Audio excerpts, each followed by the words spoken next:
Naloka ako guys, pagising ko may issue na naman tayo. Pero sabi ko nga sa inyo, never ako mai-involve sa ganyang money laundering effect. Eh di sana bili na ako ng bili ng kung ano-ano mga property sa ibang bansa. Charis! Ayan, so, ayan. Rosmar Foam Wash, Rosmar Tinted Sunscreen. Kakatapos ko lang guys, maghilamos. And kakatapos ko lang din maglagay ng Rosmar Tinted Sunscreen. Ayan sa face natin. Kaya para ako ng foundation concealer. Yun nga, so kung involved ako sa ganyan, sana hindi ako nanghihinayang sa pera, di ba? Kasi parang nagbibigay-bigay naman sa akin yung mga ano, so hindi ako ganun. Kung siguro totoo yan, bili na ako ng bili na kung ano-ano. Ito na lang isipin nyo guys. Takot nga ako mangutang sa bangko. Yung baka nga mag-money laundering ako, diba? Diyos ko itong mga to.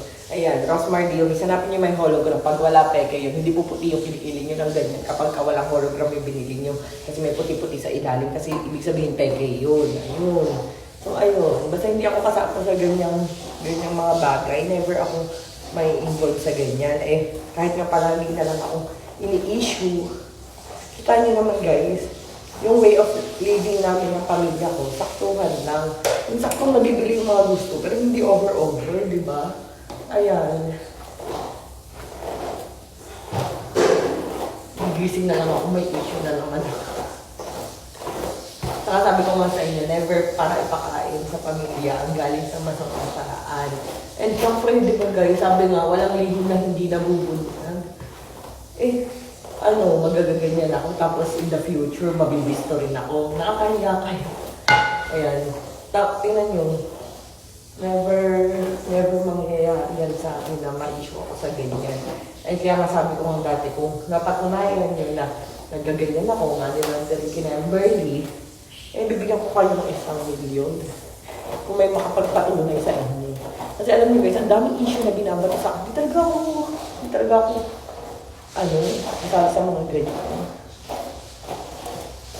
Kaya kaya kong sabihin sa inyo na paulit-ulit. And kahit check nyo pa yung back account ko. Walang pumapasok na ganyan. Billion, walang ganon. Galing lang yan sa Rosmar Brand. Sa mga resorts namin. Sa spa, gano'n. Ito nagsasabi na nagmamali laundering na. Eh di sana bakit ang front ko, cheeseburger, Rosmar Food Trip. Ganun yung front. Ganun yung pang-front kong business. Kaya sabi kasi, may nagko-comment kasi na kaya daw bukas ako ng bukas ng business kahit lugi. Paresan yung front ko. Kung nagaganyan ako, siguro building yung mga front ko, di ba? Na talagang kumikita ng ganun. Paano maniniwala sa akin kung cheeseburger o pares ang front ko? Pero naman itong mga taong ta. So ayan, check out na tayo ng Rosmar Cagayan capsule. Ito yung iniinom ko guys. Sobrang benta daw nito dito sa Dubai, grabe. Ayan, hindi na kasi ito nakakapayat, nakakaputi pa siya, nakaka-fresh and younger looking. And syempre pag uminom ka, puting pantay hanggang kasingit-singitan, ganyan siya. Ayan, tubig ko. Nawala. So ayan, kaya huwag niyo akong ini-issue sa mga ganyang bagay. Hindi ako kabilang dyan. Ayan, never ako ma-involve sa ganyan. Kaya tigilan nyo ako, please. Ayan. So, ayan, check out na kayo guys ng Rosmar products. Ayun, available nga dito sa Dubai. Sobrang daming sellers sa Dubai, nakakataba ng puso. Sobrang dami nagtitinda ng Rosmar products. Nag-iikot kami, sobrang dami. And soon, ayan, kapag may nagganyan na sa akin, money laundering, makakabili na ako ng building. Makakabili na ako ng kung ano-ano, baka planetang Earth, mabili ko na rin. Ayan.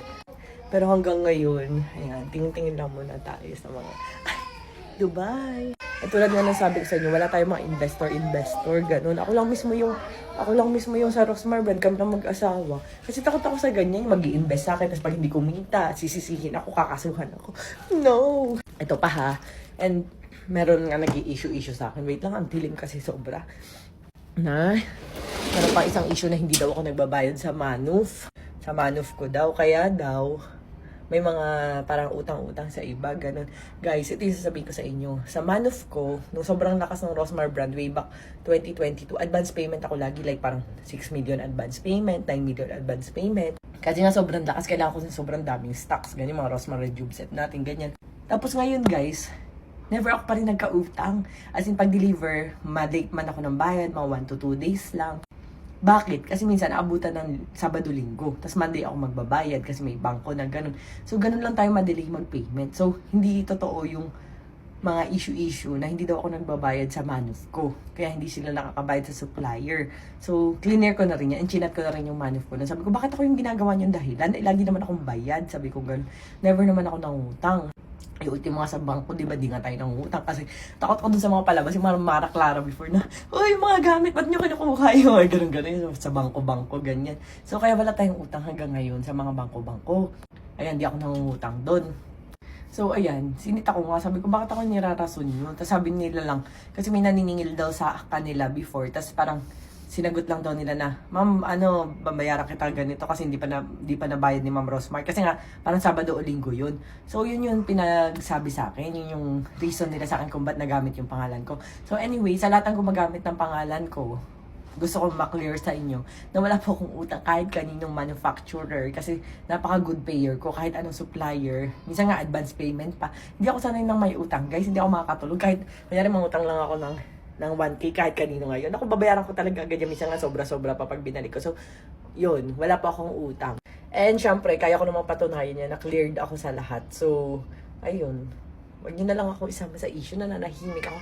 Peaceful era nga, di ba? Dito ako sa Dubai, nag-enjoy with family.